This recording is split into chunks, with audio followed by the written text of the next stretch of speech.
Welcome to LOA Today. Walt Thiessen and life coach Wendy Dillard here. Today is Friday. Happy Friday, April 13th, Happy 2018. Friday.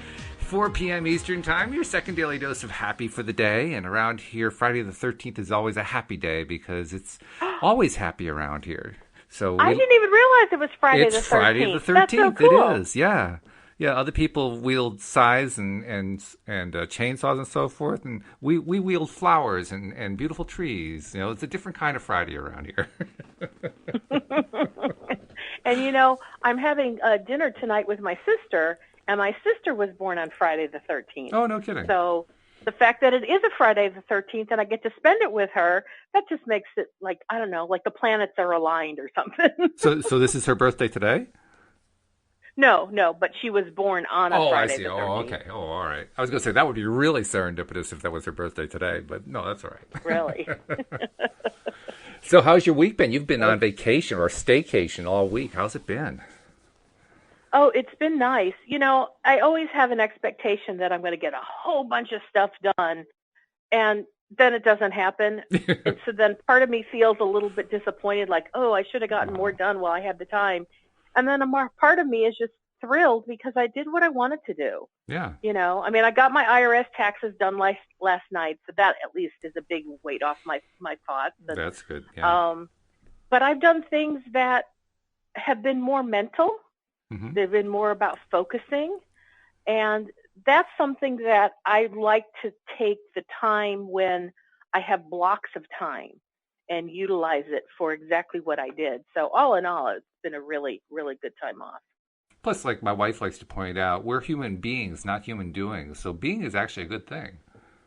Yeah, that's a good point. And I've been in the space of beingness, just letting myself sit and think and being. Being is important. Even when we're doing it. It's actually the most important, I think, when we're doing, to be perfectly honest. When we're doing. Yeah, in other words, well, if we just do without, just like fly into it and just do, it's kind of like doing without getting into alignment. But when we get into alignment first, now we're in the being mode, and then we're being, so we're doing. Got it. Make sense? Got it. Yeah, well, I have some stuff to talk on that subject, which will launch us into the show. But first, is there something you want to chat about that, is going on in your day? Well, that's true, because once you get going, I mean, this could go on for a half an hour to 45 minutes, so I better get mine in now.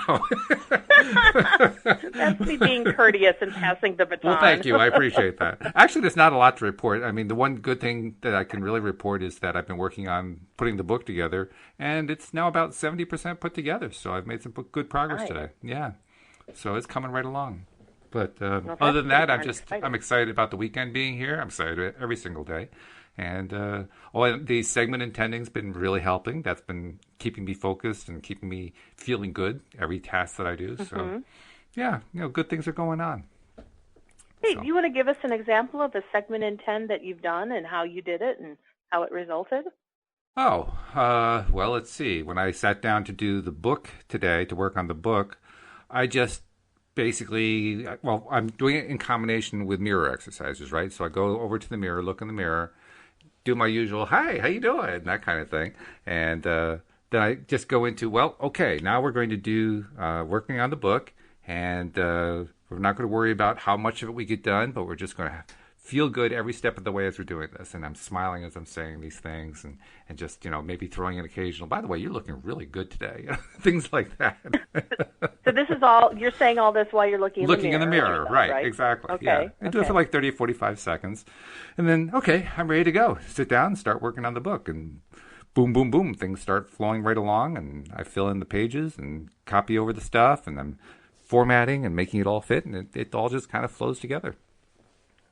So are you feeling that when you're doing this segment intending that you're really getting the results that you were desiring? Yeah, better results, certainly. If I sat down to do something without doing the segment intending, I would get mixed results.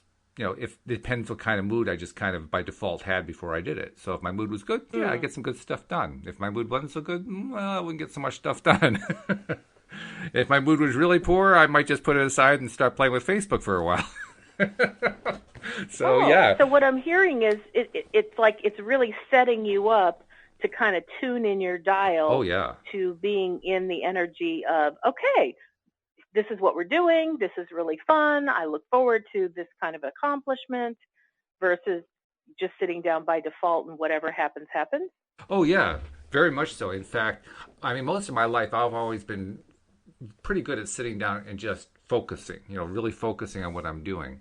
But like with anybody else, I do it a whole lot better and a whole lot easier when my energy is there. So that's really what the Mm. difference is. I'm building my energy up before I sit down to do it or before I go off to do whatever. I mean, I may be making breakfast, maybe taking my walk. It could be anything. But whatever it is that I'm doing, I'm getting my energy there. And once my energy is there, I mean, I can take my usual level of focus and multiply it by 2 or 3 just because the energy is there and it's like half as difficult as it was. So it's easy, it's energetic, and it's well focused, which is exactly what anybody needs when they're doing a task, right? All week long I've known that I had intended to work on my tax return, and I was going to do it this week while I was off because taxes are due on Tuesday. And I knew Mm-hmm. that when I go back to work, I'll be way too busy because I've been gone for a week. So it's like it had to be done during this time off. Mm-hmm. And every day I'd think about it, and every day it was like, oh, I'm so not in the mood to do that. And so it was interesting because the thought that preceded me sitting down to do it yesterday was I was thinking about how, because I always have Schedule C deductions. And so I had kind of already um, sorted my receipts, and had totaled them per category. So that was something that I did back in January. And so last night I had the thought, I went, well, this isn't that hard. I've used the same online system, multiple times. I know how to do it. I know the ins and outs. Where in the past, when it's new and you have to learn new software, All right. it's more time consuming. Oh, yeah. And I thought I don't have any weird energy. Like last year I had an energy credit and it took me hours to research it and understand what form to fill out and how to Mm. do it. And I thought, this year I don't have anything unusual. Mm-hmm. Everything I'm doing is something I've done in the past. And so the thought came to me, this should be pretty simple. I should be able to knock this out in a couple of hours. Um, and I thought, and if it needs to go into Friday morning, I had the time this morning to do it. And so there was a feeling of, oh, this could be done with ease. And I'm aware, I didn't think about it yesterday, but it's like now as I'm recalling it, in a sense, I did segment intend without saying to myself, I'm going to segment intend right now.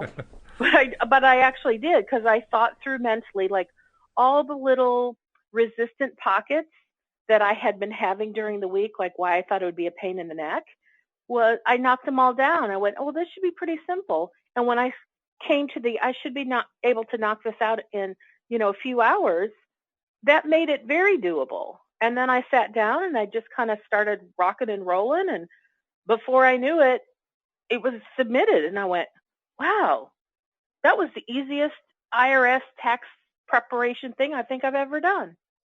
Very nice. So yeah, that was segment intending. I just sometimes forget that that's what I'm doing That's what because it's called, right? Yeah. I just did it. Yep. But Mm-hmm. segment intending, good stuff. It is. I actually did it last week. I did our taxes last Saturday, and I have to tell you honestly, that's probably my least favorite thing to do throughout the entire year. So it's a tough one for me. And there have been years where it's been really really difficult to do. Most of it's just emotional. Most of it is not that the actual activities are difficult because, like you say, most of them is stuff that you just do over and over and again, and I'm used to it. I mean, I have 2 Schedule Cs, mine and my wife's, and that's fairly straightforward stuff. And yet, nevertheless, I've always gotten all bent out of shape about it. So usually I have to like bribe myself to do it. You're like, okay, you get to have an ice cream if you do this or whatever. And this year, well, I did get the ice cream, but besides the ice cream, I also did the mirror work with the intending, and well, actually, I'd done the mirror work earlier. I didn't do them together, but I did do the segment intending, and that did help because literally what I did with my intending was I just want this to be easy. I'm tired of being stressed out doing all this stuff. I just want this to be easy. I want this to just go simply and easily, and maybe just get done in a couple hours. Like you were going to get yours done in a couple hours. Mine took me about 2.5 hours, and when it was done, I was like, oh, thank goodness. And it wasn't all that difficult. So, and I know that Abraham calls it segment intending, and it's considered one of their many, many processes. Mm-hmm. But if you think about it in terms of its essence, it's really the phrase segment intending and the way they talk about doing it is just a nifty package for getting you to focus your specific attention on what you desire. Yeah. Exactly. And so in a sense, we could probably take the essence of segment intending, or even do it with the labeling of segment intending, and every desire we ever want, if we just focus ourselves the way we do when we do, short little bursts throughout the day of segment intending, we would really, I think it would move the needle. Oh, yeah. Well, and you're right. It's not just Abraham who teaches this. I mean, anybody, any success coach that has ever taught goal setting is essentially teaching segment intending. The only real difference is the coaches who teach about goal setting don't necessarily talk about getting yourself into what Abraham would call a high-flying vibration, or a really good-feeling place. But other than that, it's essentially the same thing. Mm-hmm. Well, and I know Tony Robbins, he does this every time he goes on stage, or every time he's about to meet with a client. He kind of has some mantras that he repeats, and he does some physical movements that get him into a peak state, and he mentally focuses what his intention is for whatever is about to happen. Sure. Yeah. And I know he's taught that to many people, and I know a number of people who go out on stage that they, have like a 5-minute exercise of things that they do to focus their attention before they go out on stage. And really, that is the essence of segment intending. It is. So there's a lot of, you're right, it's not just an LOA thing, it's not just a Abraham thing. A lot of people use it, and they call it by many different names. I do like the fact, though, that Abraham emphasizes the feeling part. Not that Absolutely. others don't, but they really emphasize that part, saying that's the most important part. And I agree. Now that I understand how important that is, I agree that is the most important part. Yeah, and when Tony Robbins does it, he's always about your state, and your state is your feeling to him. Mm-hmm. And so, he even has power moves that he does where he kind of like a Pavlov's dog scenario, where he's anchored his own conditioning, where he pounds his chest literally with a fist. And when he does, it changes his anatomy. It changes his whole state of being. And he goes into like super powerful mode. Because that's what he's anchored himself to. Yeah, right. Where he's ready to go. It's, he calls it uptime. He's ready to go. He's pumped. He's raring to make a difference. That's quite an anchor he has there. Boom. He all of a sudden becomes super Tony. Yeah, and I attempted that, but that one wasn't as feasible for me. Okay. It's not that I couldn't. It just felt really weird. As a woman, I don't want to pound my chest, and he doesn't say you have to use that. That's just his move. Right. And I never really could find something that really worked for me. Yeah. But doing the segment intending, where it's a mental exercise, where you just make a choice. You make a choice that, okay, I'm going to, I'm going to focus on what it is that I want to occur. And that seems to work almost every time. Well, I have to admit, I really don't want to be Tarzan of the jungle when I'm looking in the mirror. That's not my goal. Well, and for you especially, because you've actually merged it with your mirror work. Yeah, so right. To me, that's a great example of how you've taken the essence of another something, but you meshed it with something else that's already working for you. Yeah, exactly. And you've kind of made it your own thing. Yep. And I like that. Yeah, I do too. And I recommend that anybody else, try combining things together that have worked for you. Because if they both work, you put them together, you're basically multiplying your effect, which is really cool. Absolutely. Well, and if you already know you have great success with one, it's almost like you're borrowing the successful feeling from the one thing, which for you is mirror work, and you're integrating it with doing segment intending, so it's almost like a slam dunk. Yeah, It's it almost is. a guaranteed win. Exactly. Yeah. And if you feel it. I mean, that's the thing that caught my attention more than anything else, the fact that it accelerates everything. I can literally feel resistances fall away. I can feel myself zooming into a higher flying place. I can feel it all happen quickly. I like that. Nice. Yeah. Very nice. So how about you? What's going on with the projects? Well, the fun thing was today was the one day I didn't have anything specific I had to do in the morning. Nice. So when I went to sleep last night, I went, "Ooh, this is cool because I'm just going to milk whatever happens Friday morning, Yeah. because I have no deadline." So it was maybe 9:30, and I couldn't believe I was still asleep. But the phone rings, and it was my massage place calling to confirm my massage for tomorrow. And so, I said, yes, I'll be there. And then I hung up and I went, man, the phone woke me up. I didn't get to just keep sleeping. And I thought, okay, I don't even like how that feels. So let go of that. So I let go of the fact I was woken up and I went, who knows? Maybe there's great reason behind it. And so I'm just going to lie back down. I'm not, because, if I start getting aggravated about it, then that really will wake me up. Oh, of course. So I'm like, no, just let it go. Go back into your slumber and let whatever happen. So I was kind of in that place of, okay, let's just go back to sleep. And before I really went into sleepfulness, I heard myself just starting to ask some normal questions, like where would be a good place to start for the day? And, I started with everything always works out for me. And I'm like, yeah, it really does. Everything really does always work out for me. And that felt really good, just saying that. So I went, what else do I want to say? It's like all of a sudden I wasn't as interested in sleeping anymore because just the good feeling of saying everything always works out for me was so just yay. And so I went, okay, well, the day before, I can't remember if I talked about this yesterday, but it's like I was starting to have a little bit of doubt creep in about Project X. And I went, okay, so what I've been getting all day, the day before and yesterday, was make a decision and line up with it, which means whatever I've decided to do, get my beliefs to support what it is that I desire.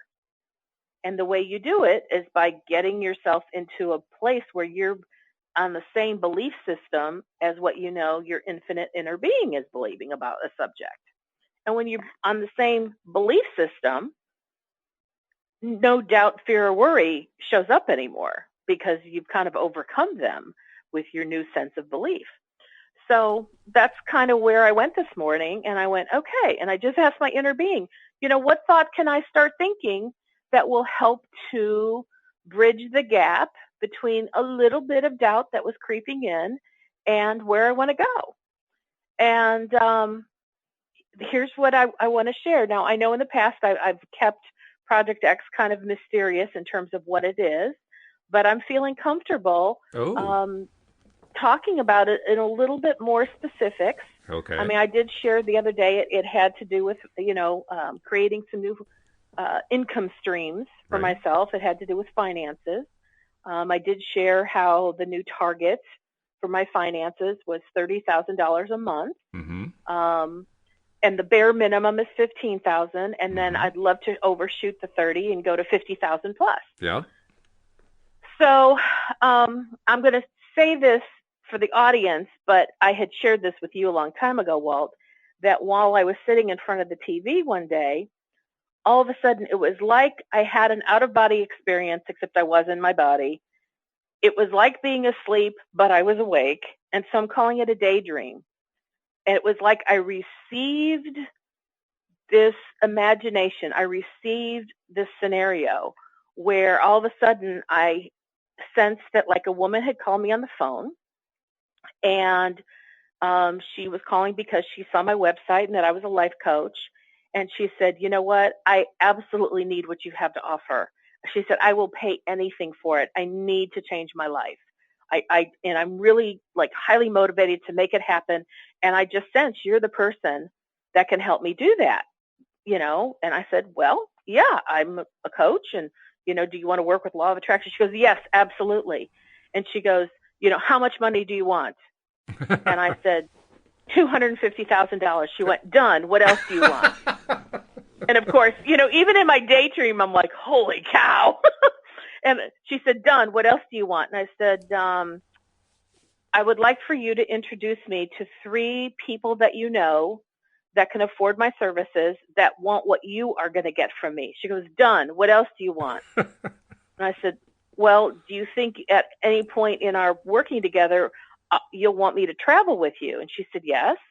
And I said, "Okay, so everywhere we travel, I want to go first class airline, first class accommodations at a hotel, and first class everything." And she goes, "Done. What else?" And at that point, it was like it had overwhelmed my senses. Yeah.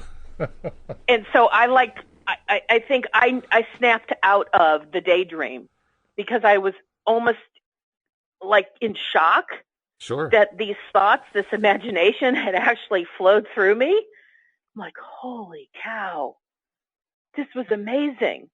So that was, I want to say that was a couple months ago, wouldn't you say, Walt, since I When told you you told me that? about that, yeah, it was at least a couple months ago. Yeah.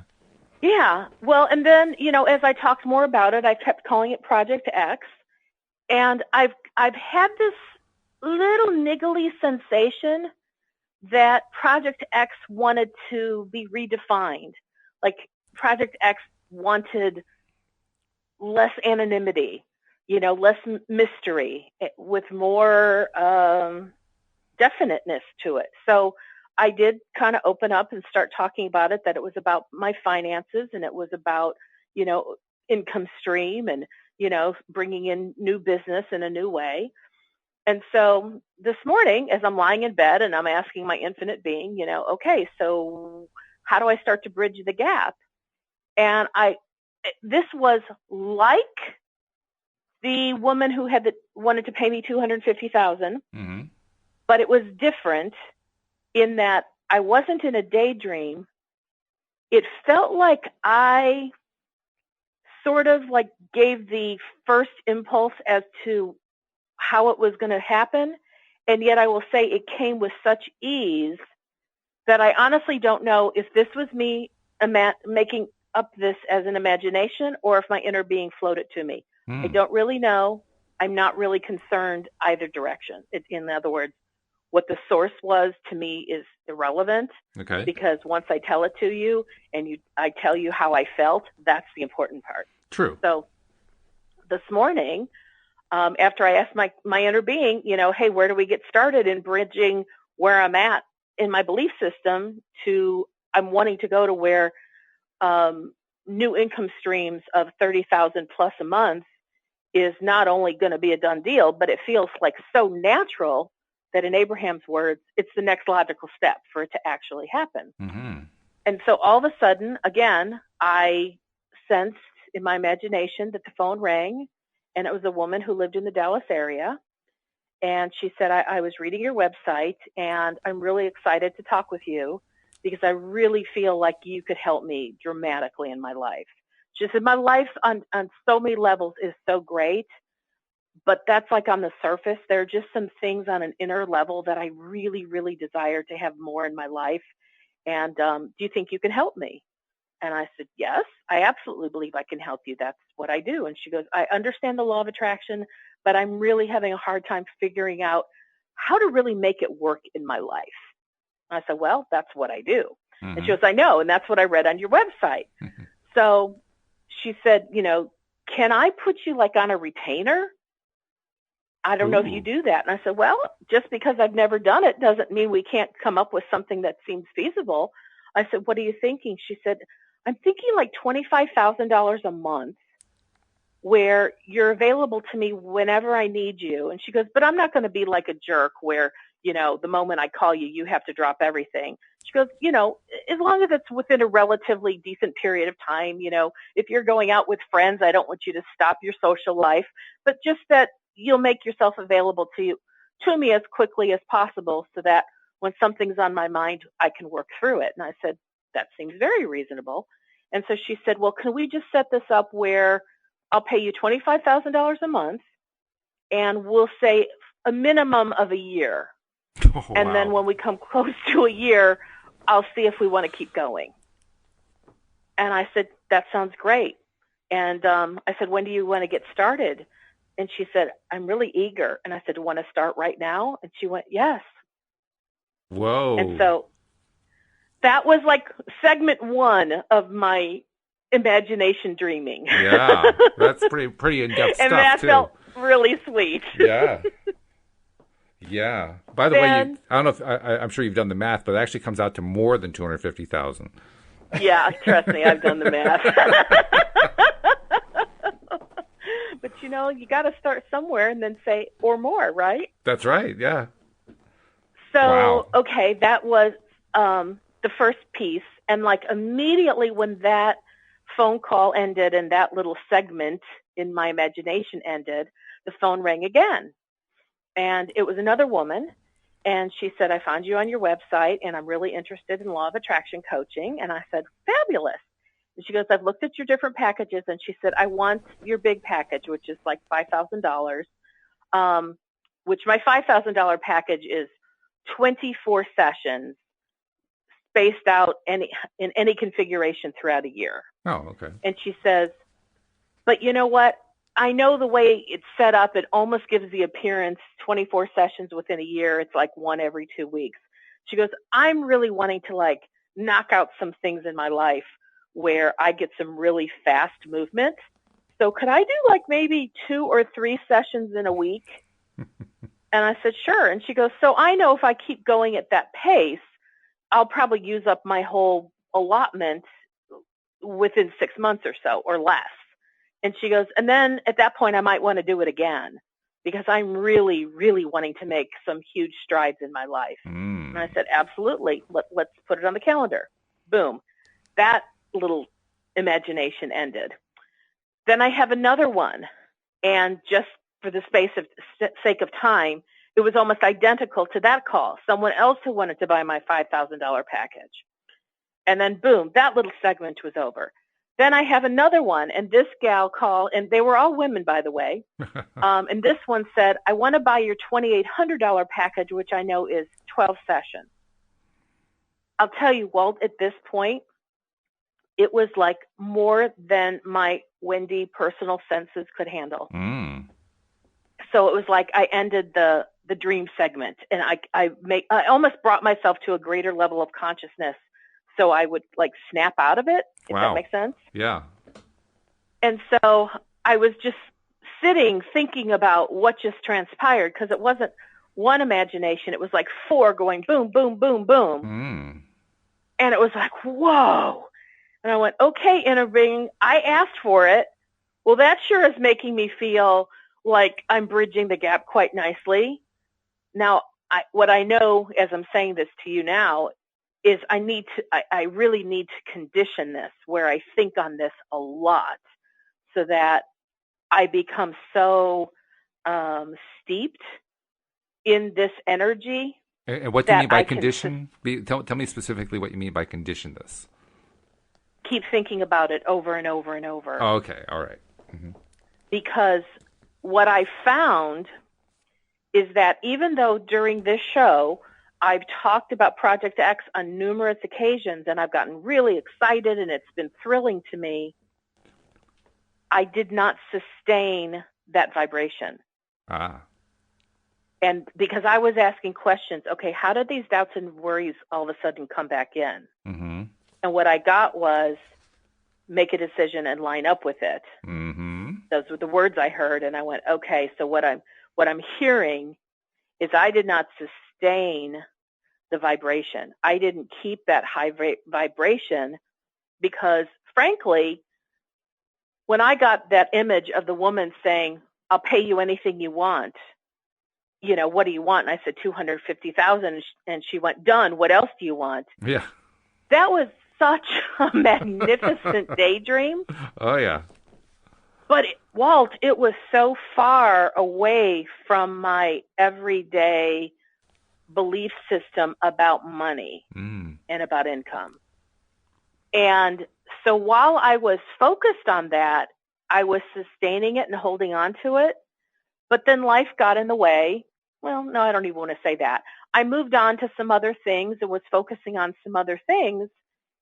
And I lost the big energetic bump, like shift Yep. that took me to that place.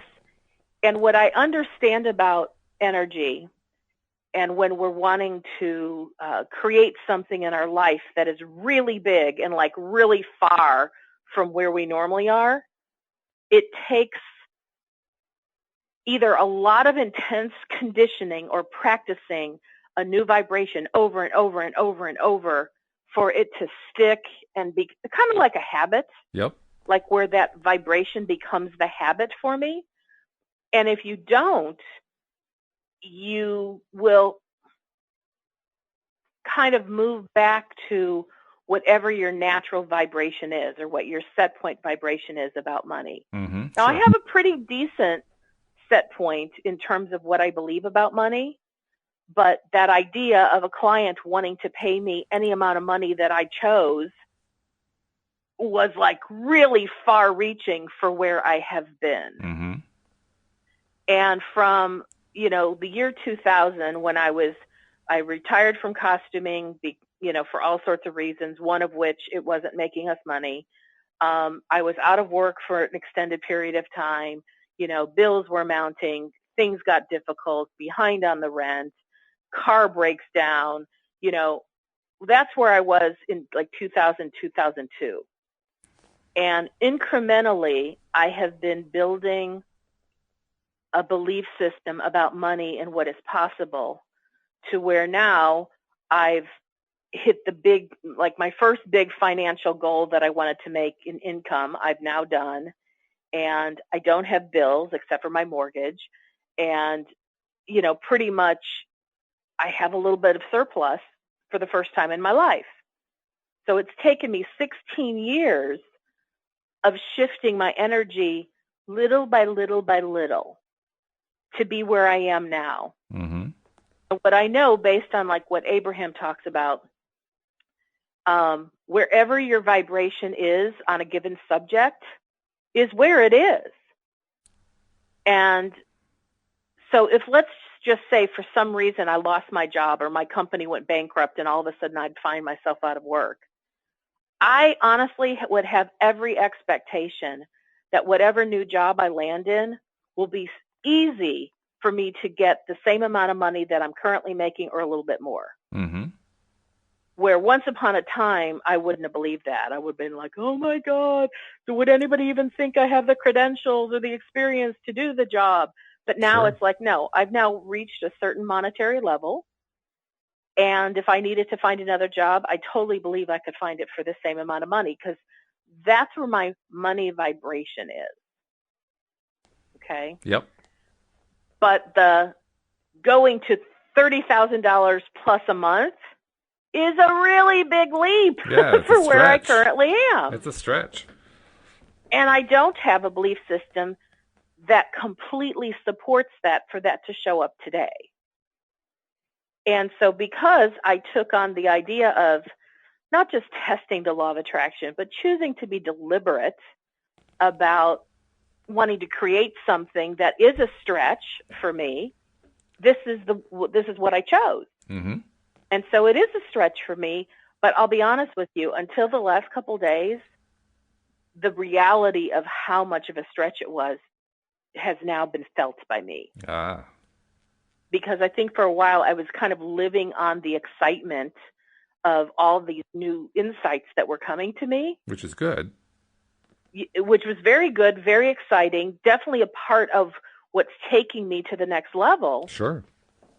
But I hadn't really sustained that energy because I hadn't conditioned it to make it a habit where that vibration would lift and stay there. And so now I feel I have a much more specific target in mind as to what my work is, because I love to take action, and it really upset me when I was getting, no, there's nothing for you to do. I remember, right. Yeah. Now there's something for me to do. Yeah.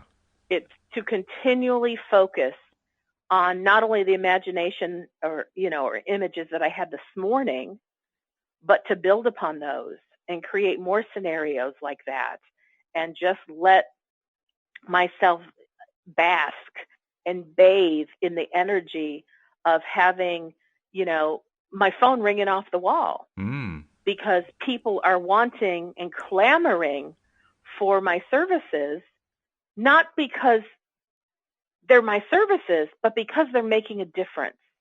And that the people I'm helping, they're telling their friends who are telling their friends. And as I was thinking about this morning, not when I was in bed, I'd gotten out of bed. I was now, doing stuff around the house and doing some physical work at my computer. All of a sudden I heard applause. Ooh. And I asked, what is that? And I got kind of like when Esther or when Oprah or when somebody who is, so well known and people love and adore walk into a room or an audience or whatever, people stand to their feet and applaud. And I don't know where I was or what I was doing, but I sensed that I was walking into a space where there were many people that knew me or knew my work or knew of the work that I do, and they were standing to their feet and applauding. That's a nice feeling. And it was like, wow. Yeah. Okay. This is good. So I will say that I haven't raised my vibration to the point it's sustained, but I have definitely raised the bar for me today. And what I also found really fascinating was the first time I was able to endure, and I use that word purposefully, through one experience, one imagination experience. And I cut it off because it kind of blew my emotional circuits. Today I made it through 4, and then I put it to an end. Yeah. So what that tells me is I sustained something that's at a higher level because I could take in more voltage, more energy, more electricity. Yeah. But then I hit kind of a ceiling, like, okay, I got to take a breath because that's like a lot. So I look at these 2 experiences and I'm like, okay, so next time I want more, where we can turn up the voltage a little bit higher to get me more conditioned to feeling that level of voltage, energy, vibration going through me, because that's how I'm going to sustain it.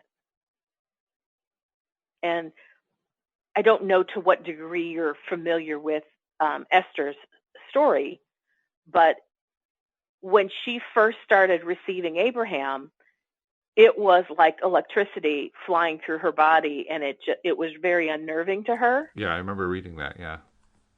And so, like, at first, she had to be seated when she received Abraham because it would throw her physical body off balance. Then over time, as she was becoming more conditioned to that, and it was becoming more familiar and comfortable to her, she could then stand, but she had to hold on to something like a podium, and that would keep her balanced. And then over time, she was able to walk away from the podium. But she had to start at the podium, and then she could walk away. And now she doesn't require the podium at all. Right. Yep. What you're describing, too, is a different way of looking at the word stretch. Because when I think of a stretch, like we talked earlier here in this session about how it was a stretch for you to be thinking in terms of a higher income level.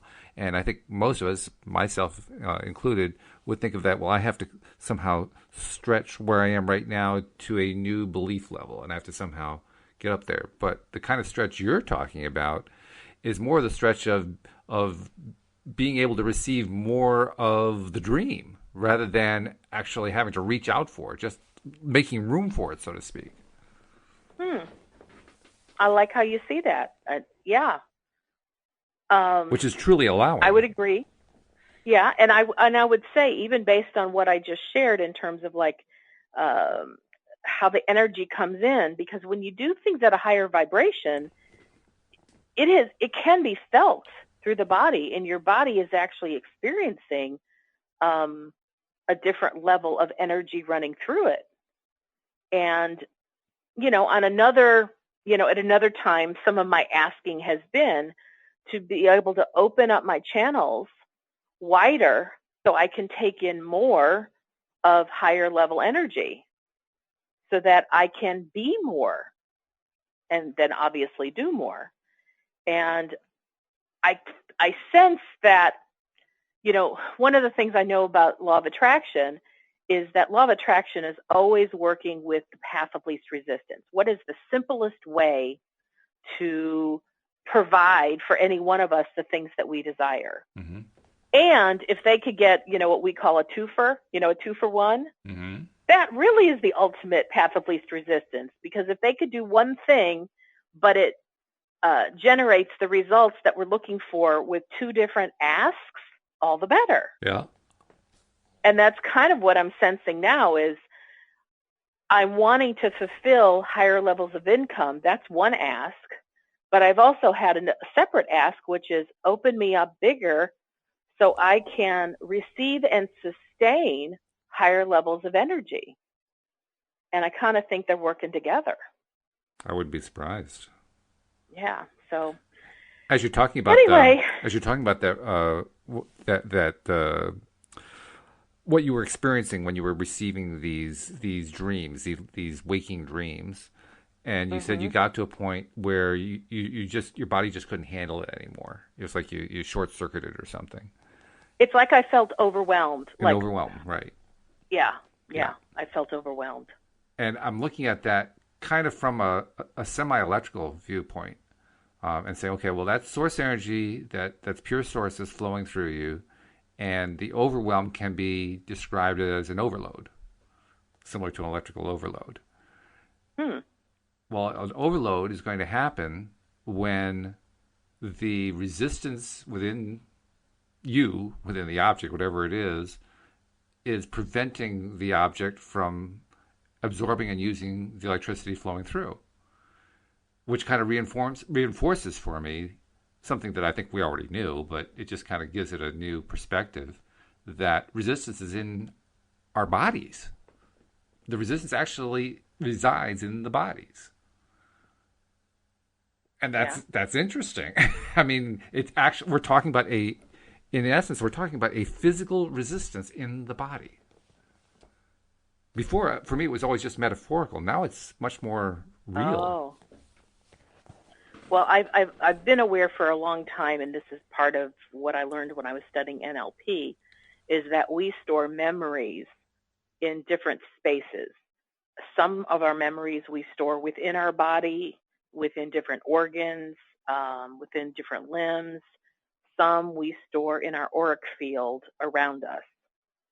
And so if we store memories of negative scenarios or disempowering beliefs, oftentimes those memories are stored physically within our body. That would add it up. To match up what you're talking about with what my experience is with that, I guess I'll put another level to this that makes sense, that where I shut down due to overwhelm, like my circuits had received all the electrical impulse that they could handle, it's like because there were pockets of resistant memory and beliefs that I have within me, and the higher level of energy that was flowing through with these dream sequences this morning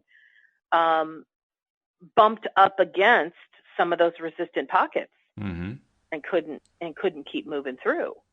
And my desire is to be such an open channel that I blow out those resistances so that energy can just flow through me. Right. Oh, yeah. Well, I was just going to say that's one of the reasons why I've consciously been focusing on wanting to release every resistance I can find to release. First of all, I have to find where it is and what it is and notice that it's even there. That's a big challenge right there. But once I notice it, then my next thing is I want to get rid of it. I want it out of here. Get out. Go. The door's over there. Get going. Oh, you know what? I hope you'll like this. I can tell you the best way to find those pockets of resistance that you're looking for. Yeah, sure. Put your attention on what you desire, and as soon as your focused attention on what you desire becomes so powerful, if there's anything in the way from it being created, you will bump up against one of those pockets of resistance. Oh. And then it'll be right there in your face. And you go, oh, there's one of those things I've been asking to have surface so that I can work on it. Okay. So does that make sense? In other words, you don't have to set out to go, okay, I'm going to go seek out resistance to get rid of it. Mm-hmm. It naturally is part of the process of setting your sights on what you desire, because whatever's in the way will always make itself known to you, and then you work on it. So when I'm trying to imagine something that I want to attract, and I'm getting excited, and I'm building the image of it, and building the thought of it, and it's developing and growing and so forth. Mm-hmm. How do I know when I've reached the resistance? Is it like when the energy starts to fall off? Is it when I find I can't create any more image, or I'm running out of ideas? Or how do I know when I've reached the resistance? Because you'll start to feel it with negative emotion. So now I just described an example of this, but now that you're asking the question, let's see if we can put my story to what you're saying. Okay, sure.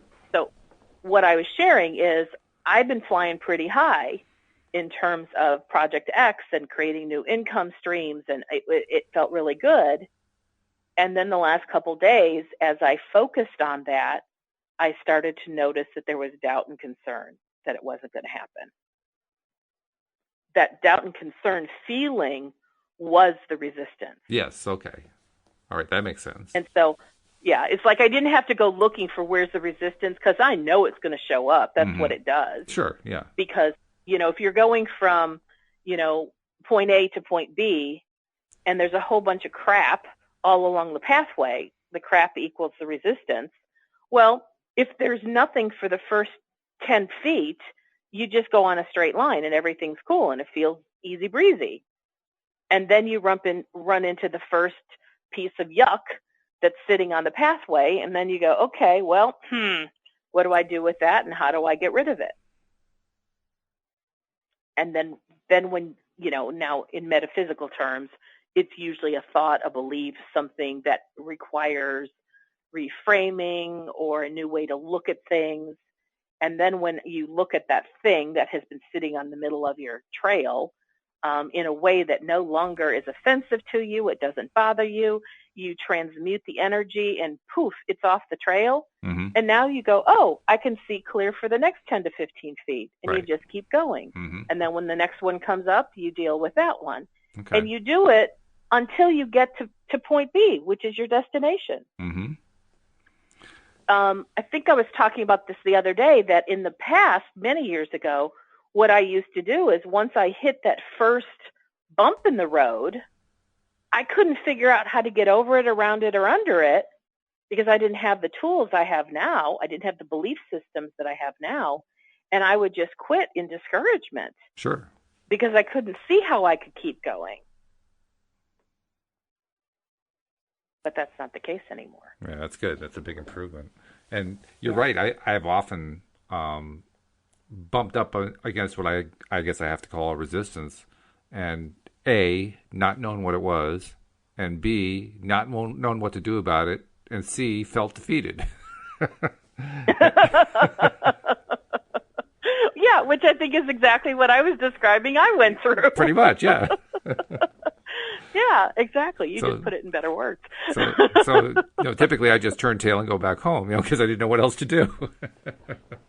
And you know what? That's what a lot of us do. Yeah. When we don't know, we just kind of, some people, they're like your mega superhumans in life. They'll push through it and they'll figure out a way. And you go, how did they know to do that? Mm-hmm. Most of us mortals, we kind of go, I don't know. I'm just going to let it go for now. And maybe in the course of life, I'll figure out something new and I'll be able to go after it again. Mm-hmm. I mean, I guess the first step is recognizing what you've run into. Now I know to label it, I've run into a resistance. And I have some idea of what a resistance is. Okay, well, that's better than what I knew before. So that's a good thing. And, we could redefine resistance as anything that feels not positive. Yeah. Mm-hmm. Anytime something you experience or something you think about causes an uncomfortable feeling or an angry feeling or a frustration feeling or a revengeful feeling or a hopeless feeling or despair, anything on the negative side of emotion, it's resistance. I guess really it's anything that we run into that derails us or stops us. Absolutely. If the It's process if resistance. the process was going and then it stops, we just found resistance. Exactly. Now, I sure didn't know that many years ago. I didn't have a clue. Right. But knowing it now, now we can take that information and make new decisions about what to do going forward. Mm-hmm. Yeah. When I was listening to an Abraham CD the other day, I really got that there is nothing in life that is not for our benefit. Nothing. Now, that's not how I grew up thinking, because if I wanted a job and I got turned down, I saw that as something horrible. But what I didn't know how to process that information years ago, whereas now if I try to do something and I get a no, well, that's information. And then I ask new questions of my infinite being, like, okay, so that didn't pan out.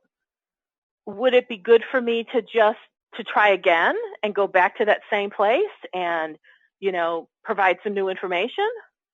Or the fact that I got turned down, does that mean I should be looking someplace else? Is there something that will actually be for my highest and best good that's a better choice or a better fit for what I desire versus this thing where they said no to me? So truly every bit of contrast, every bit of negative experience is truly for our benefit. However, it doesn't feel like it's to our benefit unless we think of it as beneficial. Yeah. Oh, yeah. Well, first of all, we have to know that it's even there and what it is.